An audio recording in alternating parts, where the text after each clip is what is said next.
नमस्कार। जैसा कि हमें पता है कि दिसंबर 2019 के दौरान चीन के वुहान शहर में इन्फ्लुएंजा या कॉमन फ्लू से मिलती-जुलती बीमारी बड़ी तेजी से फैलती नजर आई। धीरे-धीरे वुहान शहर से बाहर चीन के दूसरे शहरों में और फिर वर्ल्ड के दूसरे देशों में भी ये डिजीज स्प्रेड होने लगी। मार्च 2020 के आते-आते डब्ल्यूएचओ ने इसे पैंडेमिक घोषित कर दिया। कोविड 19 के नाम से जाने जाने वाली इस डिजीज ने अभी तक अप्रॉक्सीमेटली 81.5 मिलियन लोगों को इन्फेक्ट कर दिया है। क्या आपने सोचा है कि ये डिजीज इतनी जल्दी दुनिया भर में कैसे स्प्रेड कर पाई? ये ऑफ कोर्स ये वायरस बहुत कंटेजियस है, बट कोई और फोर्सेस भी हैं जिन्होंने इस वायरस के स्प्रेड को थ्रस्ट दिया। साथ ही साथ क्यों आज terrorism, global warming, toxic waste disposal, human right violation आदि अंतरराष्ट्रीय मुद्दे बन गए हैं जिन पर इंटरनेशनल लेवल पे डिस्कशन हो रहा है। कोई तो फोर्सेस हैं जिन्होंने इन प्रॉब्लम्स और इश्यूज को इतने बड़े स्केल में एक्सपैंड किया कि कोई भी देश इनसे अछूता नहीं रह गया। ये है फोर्सेस ऑफ ग्लोबलाइजेशन। ऐसे समय में जब पूरी दुनिया ग्लोबल विलेज में ट्रांसफॉर्म हो रही है, जब ना सिर्फ प्रोडक्ट्स का बल्कि लोगों का भी रैपिड एक्सचेंज हो रहा है, ना तो पेंडेमिक जैसे कोविड 19 को स्प्रेड होने में मुश्किल हुई और ना ही इन सभी इश्यूज को ग्लोबलाइज्ड होने में कोई समस्या। आखिर क्या है ग्लोबलाइजेशन या वैश्वीकरण? क्या है इसके diverse perspectives? Stay tuned to find out answers to all these questions.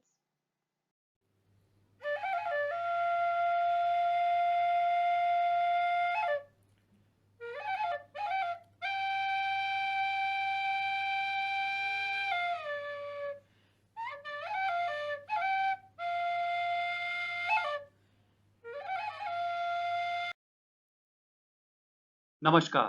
Welcome to our YouTube channel, Aradhya, the Gateway of Knowledge.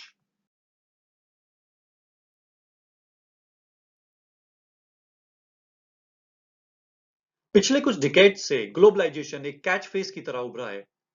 ये एक मल्टी डायमेंशनल और मल्टी लेयर्ड फिनोमिना है जिसने political, economic, cultural, ideological, military और हर sphere में अपनी छाप छोड़ी है।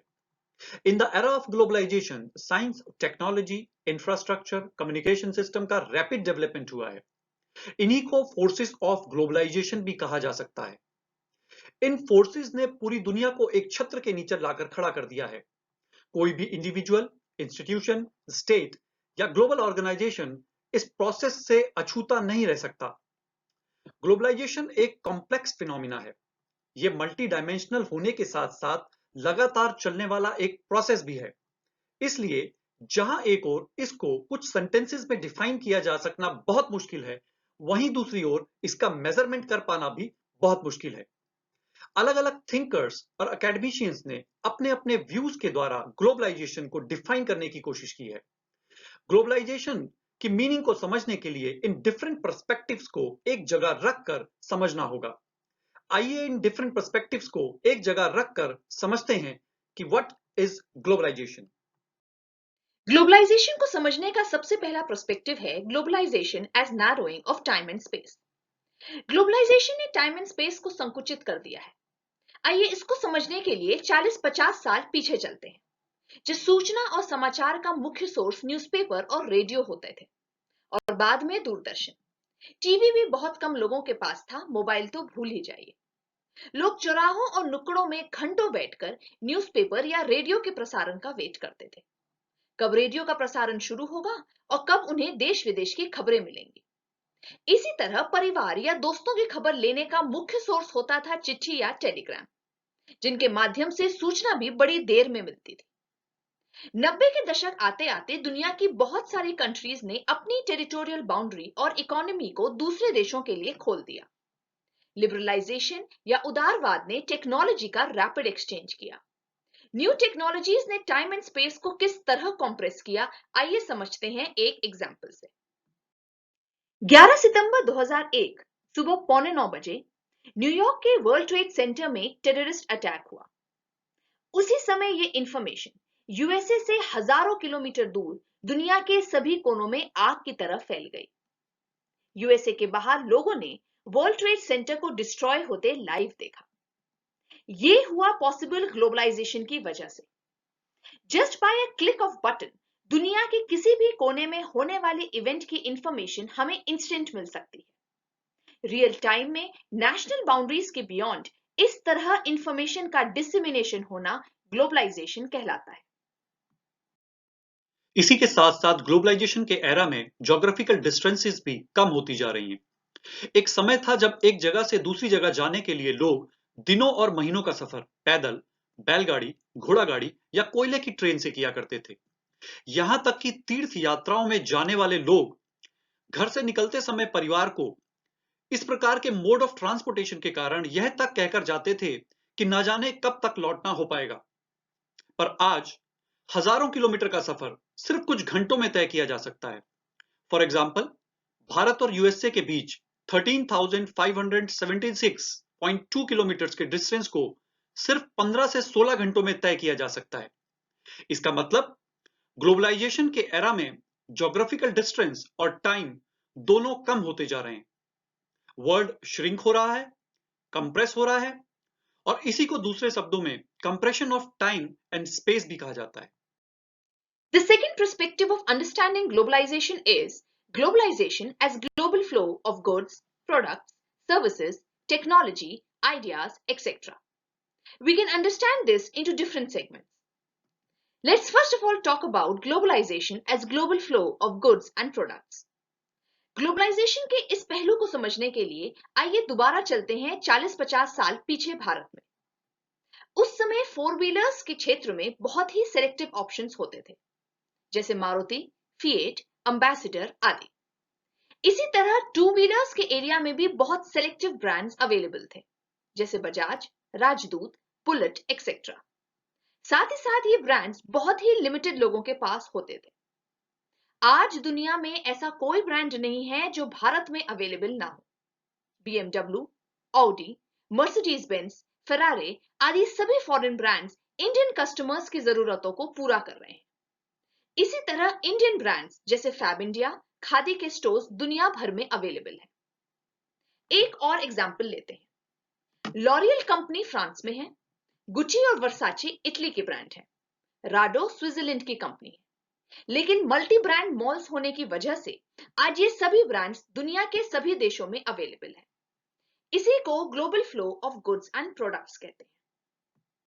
आइए समझते हैं ग्लोबल फ्लो ऑफ सर्विसेज को। ग्लोबल फ्लो ऑफ सर्विसेज का एक एग्जांपल है BPO, business processing outsourcing. BPO companies एक तरह की आउटसोर्सिंग कंपनीज होती हैं जो दूसरे ऑर्गेनाइजेशंस को सर्विसेज प्रोवाइड करती हैं। फॉर एग्जांपल, माइक्रोसॉफ्ट यूएस की कंपनी है, बट उसकी सर्विसेज से रिलेटेड क्वेरीज को सॉल्व करने का काम माइक्रोसॉफ्ट दूसरी कंपनीज को दे देता है, जिसे हम सर्विस सेंटर्स या बीपीओज भी कहते हैं। ये बीपीओज वर्ल्ड वाइड एग्जिस्ट करते हैं। फॉर एग्जाम्पल, विप्रो, टीसीएस या इंफोसिस जैसी इंडियन टेक सर्विस कंपनीज हैं जो इंडिया से अब्रॉड सर्विसेज प्रोवाइड करती हैं। इसी तरह केपीओज या नॉलेज प्रोसेस आउटसोर्सिंग भी होती है। ये किसी बिजनेस एंटरप्राइज से रिलेटेड टेक्निकल या एनालिटिकल इंफॉर्मेशन प्रोवाइड करते हैं। केपीओज भी वर्ल्ड वाइड सिचुएटेड हैं। इन बीपीओज और केपीओज का वर्ल्ड वाइड सर्विस प्रोवाइड करने को हम ग्लोबल फ्लो ऑफ सर्विसेज कहते हैं। ग्लोबल फ्लो ऑफ सर्विसेज का एक और एग्जांपल है टूरिज्म इंडस्ट्री। टूरिज्म, जो कि एक एक्सपोर्ट सेक्टर है, वर्ल्ड वाइड कंज्यूमर्स को सर्विसेज प्रोवाइड करता है। फॉर एग्जाम्पल, बड़े बड़े dignitaries and head of the state India में सपोज ताजमहल विजिट करते हैं तो होटल की सुविधा से लेके कम्यूटेशन, गाइड की फैसिलिटी, ये सब सर्विसेज के अंदर इंक्लूडेड है। इस तरह फ्लो ऑफ सर्विसेज भी ग्लोबलाइजेशन का इंटेग्रल पार्ट है। Our next segment is global flow of ideas. Transport और कम्युनिकेशन के रैपिड डेवलपमेंट के कारण जहां आज सभी कंट्रीज एक दूसरे से लिंक्ड हैं, वहीं आइडियाज का ग्लोबल फ्लो शुरू हो गया है। एक कंट्री के आइडिया उस कंट्री तक लिमिटेड नहीं है। कुछ एग्जाम्पल से इस बात को समझते हैं। 2015 से वर्ल्ड में इंटरनेशनल योगा डे 21 जून को हर साल सेलिब्रेट किया जाता है। योगा इंडिया का कल्चर का इंटेग्रल पार्ट है, बट आज दुनिया भर में प्रैक्टिस किया जाता है और हेल्दी लाइफ का सीक्रेट बन गया है। भगवत गीता और बुद्धिज्म, जिसका ओरिजिन इंडिया में हुआ है, आज वर्ल्ड वाइड बहुत पॉपुलर है। इसी तरह आयुर्वेदा, जिसका ओरिजिन भी भारत में ही हुआ है, आज दुनिया की one of the most popular alternative therapy बन गया है। एक और एग्जाम्पल से इस बात को समझते हैं। माइक्रो फाइनेंस या ग्रामीण बैंक का कॉन्सेप्ट बांग्लादेश के मोहम्मद यूनुस ने दिया है, जिसके लिए उन्हें नोबेल प्राइज भी मिला है। आज दुनिया की बहुत सारी कंट्रीज ने इस आइडिया को अडेप्ट किया है। इसी तरह इंडिया के डिसेंट्रलाइजेशन या पंचायती राज मॉडल भी वर्ल्ड वाइड बहुत पॉपुलर है। मोदी जी का यह कहना कि think local act global globalization के इस पर्सपेक्टिव को बखूबी दर्शाता है। Third perspective of understanding globalization is globalization as intensification of world social relations. एक समय था जब आपके सबसे अच्छे दोस्त वो थे जो आपके स्कूल में पढ़ते थे या आपके पड़ोस में रहते थे, यानी दोस्त वो जो आपके आसपास रहते थे। आज ऐसा समय आ गया है जब दूरियां दोस्ती के बीच नहीं आती। फेसबुक, व्हाट्सएप, स्नैपचैट, हैंगआउट्स जैसे एप्स के थ्रू आप देश क्या दुनिया के किसी भी कोने में रहने वाले व्यक्ति से कम्युनिकेशन कर सकते हैं। यहां तक कि वीडियो कॉलिंग के थ्रू रियल टाइम में अपने फ्रेंड्स और रिलेटिव्स को देख सकते हैं। कोविड-19 जैसी सिचुएशन में भी जूम और गूगल मीट जैसे एप्स बहुत पॉपुलर हो गए हैं, जिनके थ्रू ऑनलाइन मीटिंग्स, स्टडीज और बहुत सारे सोशल फंक्शंस पॉसिबल हो पा रहे हैं। इस प्रकार इंफॉर्मेशन एंड कम्युनिकेशन टेक्नोलॉजी के डेवलपमेंट से लोगों के लिए ज्योग्राफिकल डिस्टेंसेस बेमानी हो गई हैं। इससे सोशल रिलेशंस का इंटेंसिफिकेशन हो रहा है। इस तरह आईसीटी के माध्यम से वर्ल्ड वाइड सोशल रिलेशंस का इंटेंसिफिकेशन ग्लोबलाइजेशन का एक और पहलू है। The fourth perspective is globalization as internationalization. कुछ थिंकर्स ग्लोबलाइजेशन को इंटरनेशनलाइजेशन के रूप में भी देखते हैं। आज के एरा में किसी भी देश के लिए अकेले एग्जिस्ट करना बहुत ही मुश्किल है। सभी देश एक दूसरे पर इंटरडिपेंडेंट हैं। कंट्रीज के with in messages, ideas, merchandise, money, investment, pollutants and people का ट्रांस बॉर्डर ट्रांजैक्शन बड़े ही आराम से होता है। इसी को इंटरनेशनलाइजेशन कहते हैं। इस तरह इंटरनेशनलाइजेशन को ग्लोबलाइजेशन के एक दूसरे पर्सपेक्टिव के रूप में समझा जा सकता है। Another perspective of understanding globalization is globalization as liberalization. कुछ थिंकर्स के अकॉर्डिंग ग्लोबलाइजेशन को लिबरलाइजेशन के पर्सपेक्टिव से भी देखा जा सकता है। लिबरलाइजेशन का मतलब होता है गवर्नमेंट इंपोज्ड रिस्ट्रिक्शंस को रिमूव करना, ताकि कंट्रीज के बीच गुड्स और सर्विसेज का ट्रांजैक्शन और बेहतर तरीके से हो पाए। लिबरलाइजेशन के इस प्रोसेस का एम है open and borderless world economy create करना। इस तरह लिबरलाइजेशन ग्लोबलाइजेशन की प्रोसेस को फैसिलिटेट करता है। न्यू लिबरल थिंकर्स के अकॉर्डिंग लिबरलाइजेशन, प्राइवेटाइजेशन और डीरेगुलेशन एक ग्लोबल वर्ल्ड ऑर्डर क्रिएट करने के इंपॉर्टेंट इंस्ट्रूमेंट्स हैं, और ऐसा वर्ल्ड ऑर्डर फ्रीडम, पीस और डेमोक्रेसी को स्टैब्लिश करने में मददगार होता है। ग्लोबलाइजेशन के इन डिफरेंट पर्सपेक्टिव्स को डिस्कस करने के बाद we can arrive at a single operational definition of globalization. Globalization सिर्फ goods, products, services, technology, idea का क्रॉस बॉर्डर फ्लो ही नहीं है, बल्कि ये वर्ल्ड वाइड सोशल रिलेशंस का इंटेंसिफिकेशन भी है। आईसीटी और मॉडर्न ट्रांसपोर्ट सिस्टम के एडवांसमेंट से टाइम और डिस्टेंस नैरो हो गया है, वहीं वर्ल्ड एक ग्लोबल सोसाइटी में ट्रांसफॉर्म होता जा रहा है। इस ग्लोबल वर्ल्ड ऑर्डर में जहां एक और नेशनल इकोनॉमीज ग्लोबल इकोनॉमीज का हिस्सा बन रहे हैं, एक कंट्री में होने वाले इवेंट पूरी दुनिया को अफेक्ट कर रहे हैं।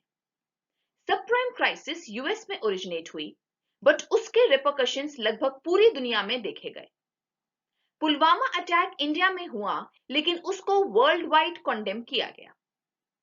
2020 का बेरूट एक्सप्लोजन के बाद world wide safe waste disposal पर डिस्कशन शुरू हुआ। यूएन ने हाल ही में 22 ग्लोबल इश्यूज की एक लिस्ट जारी की है, जिस पर वर्ल्ड वाइड डिस्कशन जरूरी है।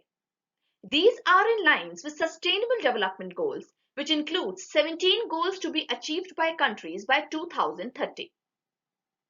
In short, हम ये कह सकते हैं कि चाहे एनवायरमेंट इशू हो या टेररिज्म, ह्यूमन राइट वायलेशन हो या फूड सिक्योरिटी इशू, सभी इश्यूज ग्लोबल बनते जा रहे हैं।